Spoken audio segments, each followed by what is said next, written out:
Startup business guidance, brand name suggestions, registration guidance, marketing tips, business development ideas కోసం మా licence శాస్త్ర company MD Nagendra Babu గారిని సంప్రదించి పూర్తి వివరాలు తెలుసుకోండి. మనం బిజినెస్ కు వేసే తొలి అడుగే మన బిజినెస్ గ్రోత్ అవ్వడానికి ఉపయోగపడుతుంది. So all the best. Thank you. Welcome to Mahadhan TV business. ఈరోజు మనం ఈ వీడియోలో ఫరం రిజిస్ట్రేషన్ అంటే ఏంటిది, సో దీంట్లో రకాలు, సో మనం బిజినెస్ కొత్తగా స్టార్ట్ చేసేటప్పుడు ఏ ప్రిమిసెస్లో మనం బిజినెస్ అనేది స్టార్ట్ చేసుకోవాలి, ప్రొపర్షిప్లో బిజినెస్ మనం స్టార్ట్ చేసుకుంటే సేఫ్ సైడ్లో ఉంటామా, లేదా పార్ట్నర్షిప్లో రిజిస్ట్రేషన్ చేసుకుంటే సేఫ్ సైడ్లో ఉంటామా, లేకపోతే ప్రైవేట్ లిమిటెడ్ రిజిస్ట్రేషన్ అనేది మనం స్టార్ట్ చేస్తే దాంట్లో సేఫ్ సైడ్ ఉంటామా, దీనికి సంబంధించిన డాక్యుమెంటేషన్ ప్రాసెస్ పూర్తి వివరాలు మనం ఈరోజు వీడియోలో తెలుసుకుందాం.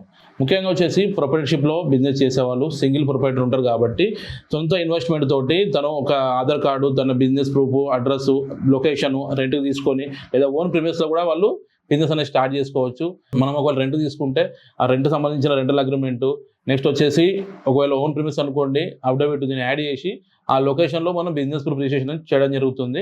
ప్రొపరేటర్షిప్లో ఉన్న వాళ్ళు వచ్చేసి లేబర్ లైసెన్స్ కానీ ఎంఎస్ఎం రిజిస్ట్రేషన్ ఉంటే సరిపోతుంది, లేదా జిఎస్టీ మనకు బిలో 20 lakhs టర్న్ ఓవర్ ఉందనుకోండి జిఎస్టీ రిజిస్ట్రేషన్ అవసరం లేదు. ఏవో 20 lakhs ఒకవేళ మన టర్న్ ఓవర్ ఉందనుకోండి అప్పుడు మనం కంపల్సరీ వచ్చేసి జిఎస్టీ రిజిస్ట్రేషన్ చేసుకోవాలి. ఇన్ కేసు మనకు ట్రాన్స్పోర్ట్ వెహికల్ ద్వారా మన ప్రొడక్ట్స్ మనం సేల్ చేద్దాం అనుకుంటున్నాం వేరే స్టేట్కి, వేరే డిస్ట్రిక్ట్ అనుకోండి, అప్పుడు కంపల్సరీ మనం జిఎస్టీ రిజిస్ట్రేషన్ చేసుకోవాలి. ముఖ్యంగా వచ్చేసి మనం ఒక బిజినెస్ ప్రెమిసెస్ మనం రిజిస్ట్రేషన్ చేసుకోవాలనుకుంటే దానికి ప్లాట్ నెంబర్, హౌస్ నెంబర్ ఇవన్నీ కంపల్సరీ ఉండాలి. ఆ ప్రెమిసెస్ వచ్చేసి అక్కడ ప్రాపర్ ట్యాక్స్, సో ఇవన్నీ కరెంట్ బిల్ ఇవన్నీ కంపల్సరీ ఉండాలి. సో అట్లాంటి ఉన్న ఏరియానే మన లొకేషన్ కానీ మనం తీసుకుంటేనే మనకు రిజిస్ట్రేషన్ ఛాన్సెస్ ఉంటుంది. జిఎస్టీ కానీ ఫారం రిజిస్ట్రేషన్ ఏదైనా కానీ మనం ఒక బిజినెస్ నేమ్ అనుకుంటాం, ఆ నేమ్ వచ్చేసి మనం కొంతమంది ఫారం రిజిస్ట్రేషన్ చేయించుకుంటారు, కొంతమంది ట్రేడ్ మార్క్ చేయించుకుంటారు. ఈ ఫారం అనుకుంటే మనకి టెంపరరీ ఉంటుంది, ట్రేడ్ మార్క్ రిజిస్ట్రేషన్ అనేది ఉంటుంది. అది వచ్చేసి మనం కేటగిరీ వైజ్గా క్లాసెస్ చాలా ఉంటాయి. ఆ బ్రాండ్ ఎవరు వాడుకోవద్దు అనుకుంటే మనం ఫారం రిజిస్ట్రేషన్ చేయించుకున్న వాళ్ళు కూడా ఈ ట్రేడ్ మార్క్ రిజిస్ట్రేషన్ కంపల్సరీ చేయించుకోవాలి. నెక్స్ట్ మార్కెట్లో వాళ్ళు ముందుకెళ్ళడానికి ఛాన్స్ ఉంటుంది, ఎందుకంటే అది 45 దాకా బిజినెస్ క్లాస్ ఉంటాయి ఆల్ ఓవర్ ఇండియా. ఆ క్లాస్ తగ్గట్టుగా మనం యాడ్ చేసుకొని మన బిజినెస్కి ఏ క్లాస్ అయితే సెట్ అవుతుందో దానికి తగ్గట్టుగా మనం ట్రేడ్ మార్క్ కూడా రిజిస్ట్రేషన్ చేసుకొని మన ఫారం రిజిస్ట్రేషన్కి అటాచ్ చేసుకొని మన బిజినెస్ అనేది మనం ప్రొడక్ట్స్ మ్యానుఫ్యాక్చర్ ఉంటే మ్యానుఫ్యాక్చరింగ్ లైసెన్స్, ట్రేడింగ్ ఉంటే ట్రేడింగ్ లైసెన్స్, ఇట్లా కేటగిరీ లైసెన్స్గా తీసుకుని లైసెన్స్ అటాచ్ చేసుకొని మన బిజినెస్ అనేది ప్రొపరేటర్షిప్లో మనం ముందుకు తీసుకెళ్ళవచ్చు.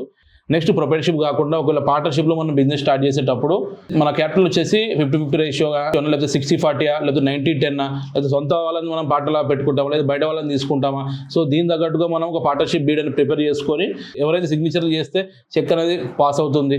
సో బ్యాంకు చెక్ పవర్ అనేది ఎవరికి ఇవ్వాలి అవి డీటెయిల్స్లో మెన్షన్ చేసి మన ఇద్దరు సంబంధించిన ఇద్దరు పార్ట్నర్స్, ముగ్గురు పార్ట్నర్స్ ఇట్లా పర్సంటేజ్ దగ్గర డివైడ్ చేసేసి చెక్ పవర్ కూడా దాని తగ్గట్టు కూడా యాడ్ చేసి మనం డీడ్ అనేది ప్రిపేర్ చేసుకోవాలి.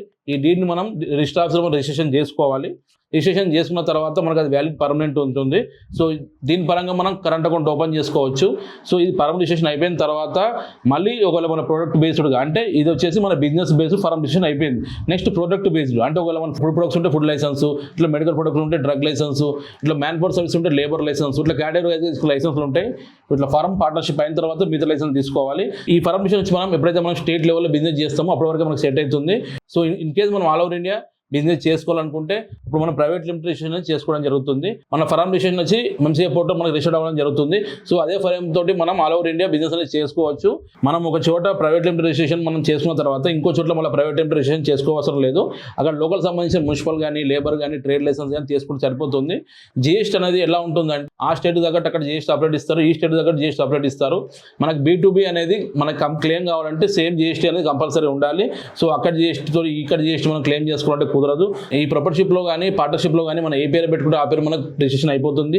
మన ప్రైవేట్ లిమిటెడ్ రిజిస్ట్రేషన్ చేసుకున్నప్పుడు ముందుగా నేమ్ అప్లికేషన్ చేయడం జరుగుతుందండి.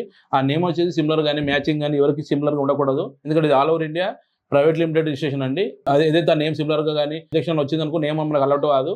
సో దానికి సంబంధించిన నేమ్స్ కూడా యూనిక్ నేమ్ మనం తీసుకొని రిజిస్ట్రేషన్ చేసుకుంటే మనకు ప్రైవేట్ లిమిటెడ్ రిజిస్ట్రేషన్ కానీ ఛాన్స్ ఉంటుంది.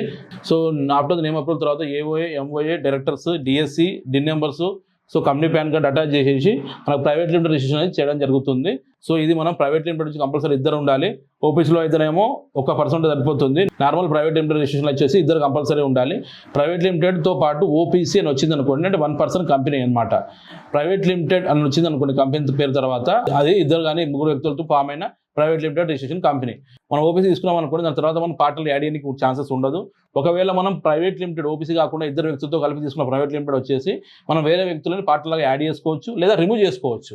ఈ పార్ట్నర్షిప్ రిజిస్ట్రేషన్లో కానీ ఈ ప్రైవేట్ లిమిటెడ్ రిజిస్ట్రేషన్లో కానీ ఎప్పుడైనా పార్ట్నర్ రిమూవ్ అయిన అనుకోండి, దాన్ని మనం అమెండ్మెంట్ చేసుకోవచ్చు. పార్ట్నర్స్ మొత్తం మెంబర్స్ తీసేసి మళ్ళీ వేరే మెంబర్స్ యాడ్ చేసుకోవచ్చు. నెక్స్ట్ వచ్చి అడ్రస్ కూడా మనం చేంజ్ చేసుకోవచ్చు. సో ఇట్లా లిమిటేషన్స్ ఉంటాయి. సో దీన్ని బట్టేసి మన బిజినెస్ అనేది ఎక్స్పాన్షన్ చేసుకొని కంపెనీ ఆడిట్ కానీ అకౌంటింగ్ కానీ ఐటీ రిటర్న్స్ అనేది మనం ప్లేస్ చేసుకొని మన బిజినెస్ సంబంధించిన లోన్స్ కానీ ఓడీస్ కానీ కూడా మనం తెచ్చుకొని బిజినెస్ అనేది ముందుకు తీసుకెళ్ళవచ్చు. తర్వాత దీంతో పాటు మనం తీసుకునే కేటగిరీ లైసెన్స్ సపరేట్గా ఉంటాయి. సో బిజినెస్ పరంగా మనము ఆల్ ఓవర్ తెలంగాణ ఈ ప్రొపర్టీషిప్ రిజిస్ట్రేషన్ కానీ partnership registration private limited registration కానీ ప్రైవేట్ లిమిటెడ్ రిజిస్ట్రేషన్ నుంచి ఆల్ ఓవర్ ఇండియా మనం చేయడం జరుగుతుంది. మేము ఎక్స్ప్లెయిన్ చేసిన ఈ ఫరం రిజిస్ట్రేషన్ కానీ ప్రైవేట్ లిమిటెడ్ రిజిస్ట్రేషన్ కానీ ప్రొపర్టీషిప్ బిజినెస్ రిజిస్ట్రేషన్ కానీ మీకు రిక్వైర్మెంట్ ఉంటే కింద ఇచ్చిన కాల్ చేయండి. మా ఎగ్జిట్ ద్వారా పూర్తి వివరాలు తెలుసుకోండి. మా బ్రాంచెస్ వచ్చేసి తెలంగాణ హైదరాబాద్లో ఉందండి, ఆంధ్రప్రదేశ్ వైజాగ్లో ఉంది, అండ్ కర్ణాటక బెంగళూరులో ఉంది, అండ్ ఇంకోటి వచ్చేసి మనకి చెన్నైలో ఉందండి. Please subscribe our channel. Thank you.